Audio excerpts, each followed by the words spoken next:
right. Hello, teammates. My name is Lauren Luna. I am a public affairs specialist at NAWCTSD, and I'm joined by Dr. Angela Lewis. She's the technical director for NSWC Crane. Dr. Lewis and Mr. Meyers, as you know, Mr. Meyers is NAWCTSD's executive director. They've actually job swapped for this week, and you may have noticed in the TSD news, we did a blurb about it. So if you haven't checked it out, go ahead and take a look at it. It talks about Dr. Lewis's extensive career she's had at Crane and job swapping, which I'm new to the TSD team, as is 20% of our workforce since COVID. So if you don't know what that is, let me educate you on that. It's done in an effort to share best practices between the Navy's warfare centers. So I am really looking forward to Dr. Lewis sharing with us what she's learned from TSD so far and hopes to take back with her. And then also what she's brought into the mix here that we can learn from and start implementing here at TSD News. So Dr. Lewis, thank you for joining me today. I know your schedule is busy, so I really appreciate it. Hello, Lauren and team NAWCTSD. It's my pleasure. Thank you so much for reaching out to me and putting this together. This is my first job swap. It has been a jam-packed week thus far. Mr. Meyers and I did spend a couple of days together job shadowing leading up to this week so that I would have some familiarization and introduction to the NAWCTSD team before coming in for a week, and he came to Crane and did the same thing. And then, we've both been looking forward to this opportunity for each of us to learn not only personally, but like you already mentioned, have that opportunity to leverage best practices and take information back in a way to strengthen the Navy's laboratories and warfare center divisions. I am learning a great deal, and it's been impressive right out of the gate. So you've been here since Monday, is that correct? Yes, ma'am. Okay, so you've taken on Mr. Meyers' schedule. What would you say is something that you've seen here at NAWCTSD that you are excited to take back and potentially implement at Crane?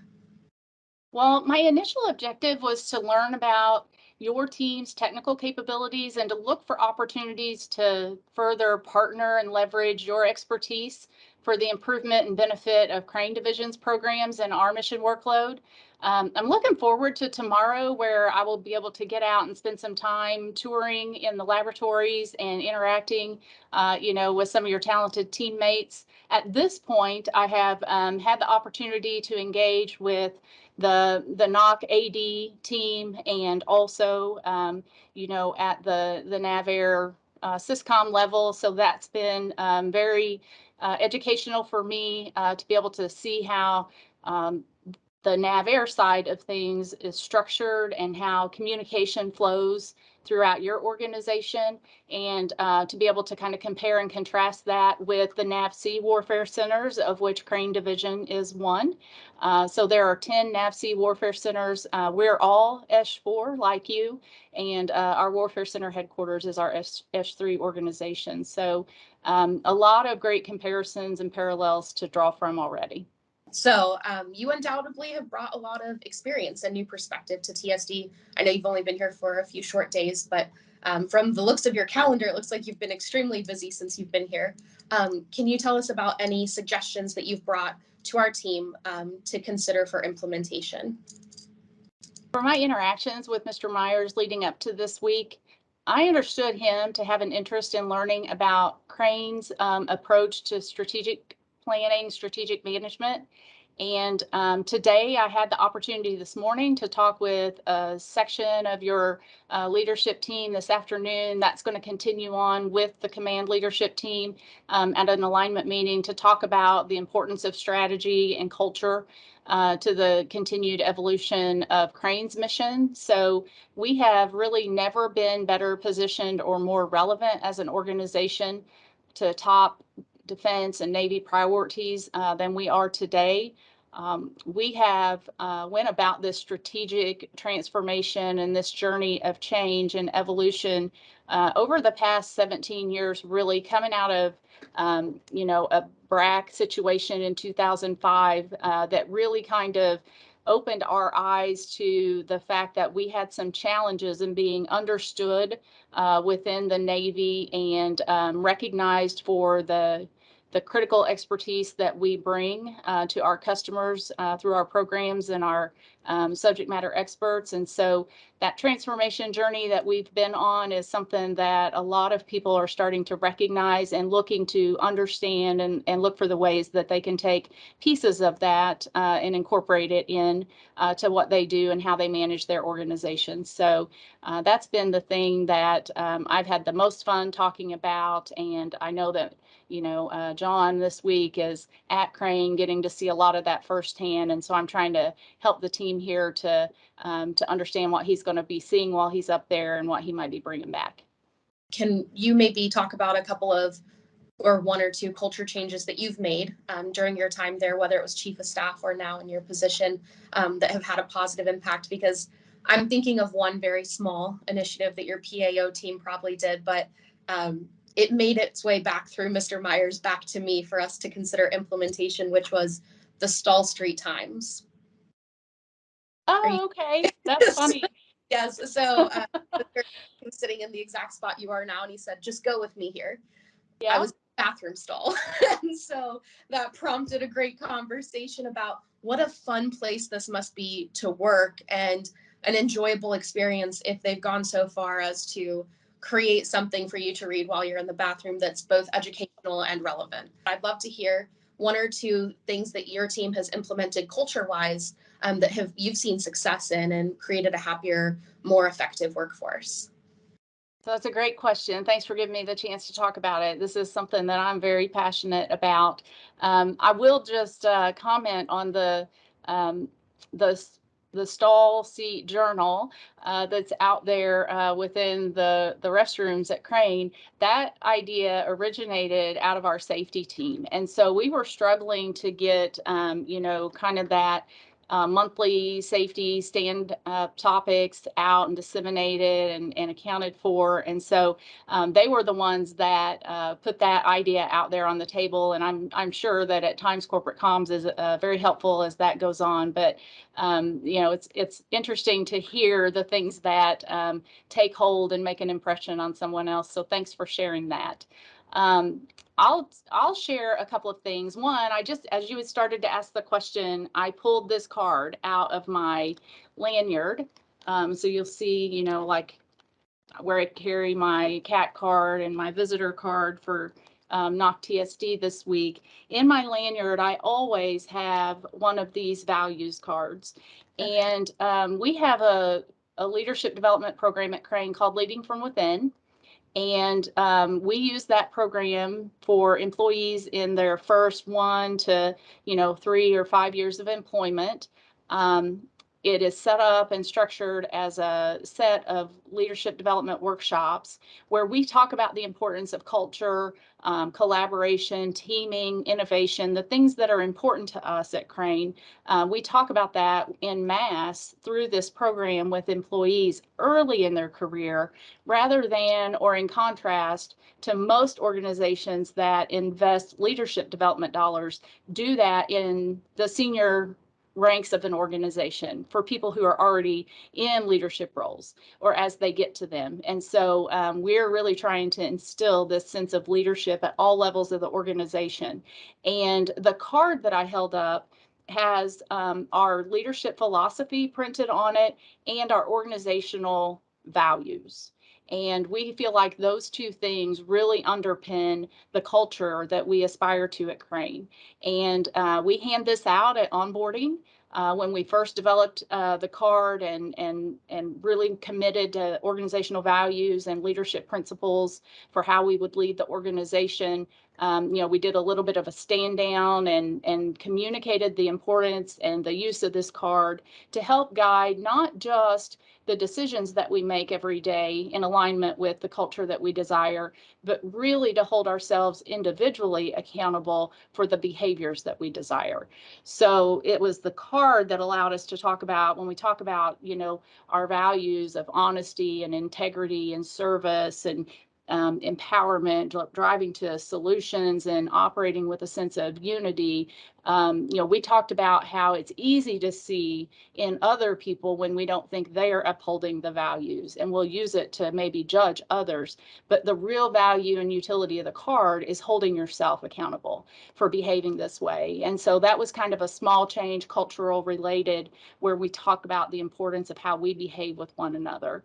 So that's one example, and I got to put a plug in for Leading from Within, which is a program that I absolutely am 100% committed to. And I will tell you that it was really, I mentioned the strategy process. We got very serious about strategy back in 2005 and 2006, but it was not until around 2013 and 14 that we formulated a strategic objective to improve our culture and to enhance the culture to drive leadership behaviors, innovation environments, and solution-driven outcomes focused on people. And so that marriage of culture as a strategic imperative that happened at that time frame has continued on and been a huge game changer, in my opinion, at Crane. It's what led us to develop the Leading from Within course. It's what caused us to institute organizational values. It's what leads us to focus on people, to give our supervisors percentages of time that we feel they should be investing in their workforce and the development of people, and the assistance that we give others with their own career journeys and career planning. Right now at Crane, the Human Resources Office is knee deep in setting up a career focused counseling center that will offer that type of assistance to all employees. And we're very excited about that. We're doing that under the umbrella of knowledge management and succession planning. And so it's kind of like putting your money where your mouth is. When you talk about the importance of people, you really have to put a lot of investment in the processes that your people want and the ones that touch them and impact them directly. Thanks for asking.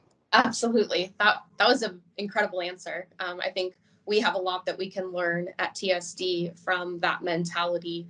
And like you said, investing in your teammates when they're newer in their career and not quite at that leadership role and position. Having a place like Crane that invests in you, or TSD with all of the opportunities, our training team has actually been doing a weekly IDP kind of deep dive. So employees, teammates have signed up for a deep dive with Eddie Johnson and Rosa over in training. And it's really cool, actually. They go through your IDP with you, make suggestions, and kind of educate you on how you can make it best work for you. So Mr. Meyers is very passionate about making sure, it was one of the first things he said in our first day on board was to make sure you do your IDP, because that is, and to follow it. So making time for that, I think, is also a key component, not just what your company's offering, but what you can do for yourself as well. And I'm sure you guys also utilize LinkedIn Learning at your command as well. So our teammates may not know that there's an opportunity for you to have free learning through LinkedIn Learning, and they have thousands of topics, whether you want to learn more about Microsoft Teams or leadership or how to be a better ally in the workplace. There are so many opportunities through LinkedIn Learning. And that is something very easy. They have a lot of audio courses.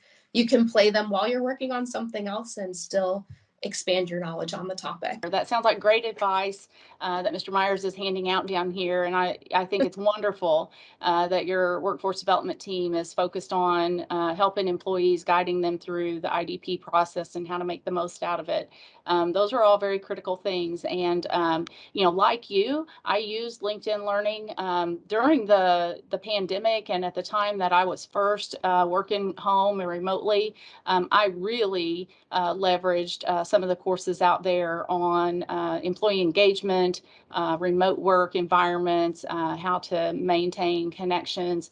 Just a lot of value comes from that platform. And as Navy employees, we do have access to a lot of resources. We do. There are so many resources. You've got a free DoD library through Libby that you can utilize to read the CNO's book list that he has on the website, and also hundreds of thousands of other books. But I have read quite a few books through that free program that we have as employees. So We're starting a teammate actually suggested a free little library, if you have heard of that. So be unveiling that when I come back in next week. I'm so excited for that. Training has offered to give us their books that they have, like this one right here that I'm reading, Energized Enterprise, and they're going to stock our bookshelves full of that, and it'll be a free little library where teammates can borrow a professional development book and either return it or donate a new one. There's free little libraries all over the country, but this one's specifically for professional development. So I'm hoping that will also encourage teammates, especially if you need a little bit of a break. Warfighter Park is beautiful. It might get a little hot in the summer. So if you go earlier in the day, you can take a few minutes of a break and just kind of work on some professional development through reading as well. So I'm hoping we can start implementing some of these ideas that you guys have at Crane. I think that those can only enhance what we already have going on. But I've read through your bio and you've had an incredible over 30-year career at Crane. It was awesome to read, starting as a new federal employee, to read, where I could end up if I make the right moves and the right decisions, or anybody else really.